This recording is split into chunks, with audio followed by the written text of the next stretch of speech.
through the highways till my shadow turns to sun rays. The wind help you.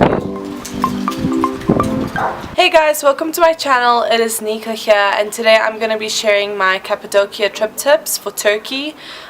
These are my trip tips that I can give you based on my experience, so I hope this helps any of you who are planning to go to Cappadocia so that you can prepare your trip in a much easier and faster way. So first off, I'm going to start off with how I got from Istanbul to Cappadocia. I stayed in Sirkeci Mansion Hotel in Istanbul, and over there, my hotel, the people were very helpful, and they helped arrange my bus ticket for me online. I guess it was about 100 lira to go and then another 80 to come back. This was the first bus company that I went with. I'll put the name of the bus company down below for you guys. So that was the first bus company that I went with. It was an overnight bus from Istanbul to Cappadocia, and it was 11 hours. You can also take a flight. You don't necessarily need to go by bus, but I wanted to go by bus because it's just a little bit cheaper. To come back, I came back with Kamil Koc. Kamil Koc is, in my opinion, the best one. I did have a good experience with Kamil Koc, and I just felt like the buses were bigger and cleaner, and I just felt like the company itself is a good company. I heard good things about it everywhere I went, and it's a very popular bus company in Turkey. You can book your bus ticket online on your own, or you could do it through your hotel. When I was in Istanbul, I was in Gulhane, so I took the metro. From the metro I went to Otogar.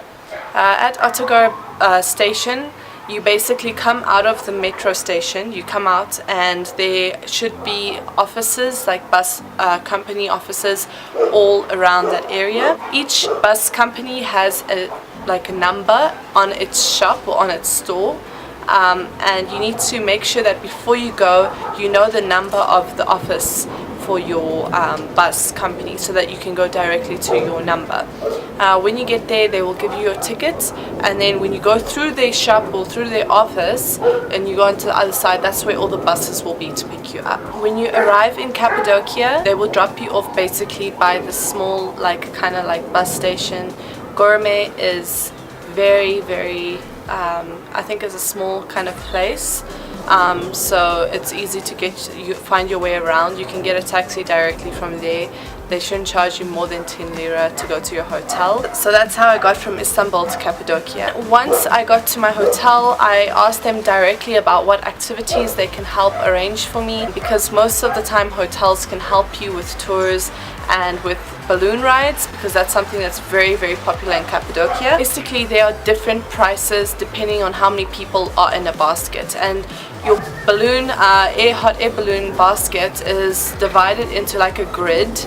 So in each little box of the basket there would be like 2 people or 3 people, and if it's a basket with 16 people or 8 people or 24 people, the price would be different according to how many people are in the basket. So the more people, the cheaper, the less people, the more expensive. I went for a basket of 16 people, and I thought it was very comfortable, and I was pretty happy with my experience. It would be really difficult for me to sit in this video and talk about prices, so I'm going to put all the prices down in the description below for you guys, like balloon ride prices as of 2017, so that you guys can check them out. Once you're done with your balloon ride, I don't know if this was just a thing with my group or if it's with every group of people who go on a hot air balloon ride in Cappadocia, they give you like a certificate just for memory to say that you went in a hot air balloon in Turkey in Cappadocia.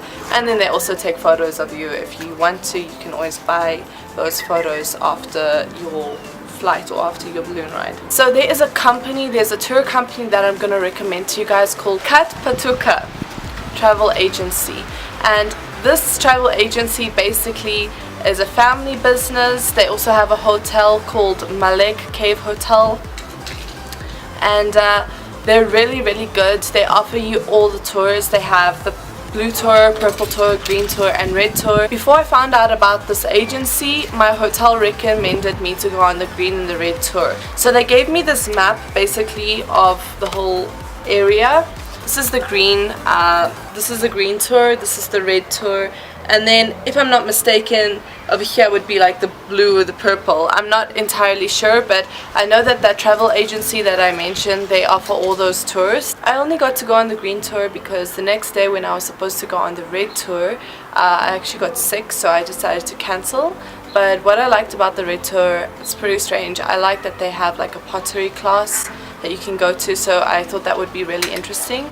And then for the green tour, they have Nevsehirliler Valley, and it's this beautiful place filled with like streams and rivers and like a canyon kind of area where you could walk through. And they also have old cave churches that have murals of like you know, Jesus and Mary. In the green tour, they also have basically a tour where they take you to an underground cave. It's like a whole city underground, and they take you about 50 meters underground, and you get to see all the different rooms, and there's also churches underground in those caves. While I was in Cappadocia, I also got to go on a quad bike tour, and I thought that was really interesting. They also offer that at the travel agency that I mentioned, Katpatuka.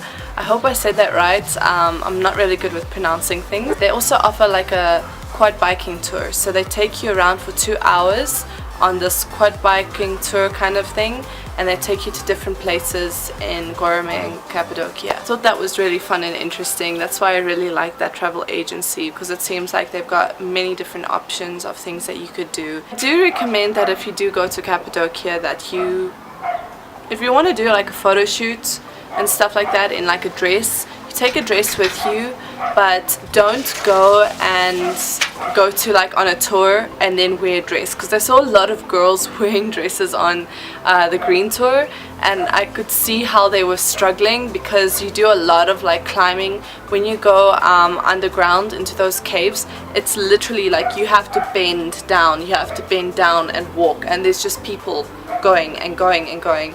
And if you're wearing a dress, you're going to be really uncomfortable, so make sure that you wear comfortable clothing. And if you want to do like a photo shoot, then you take a dress with you and change into.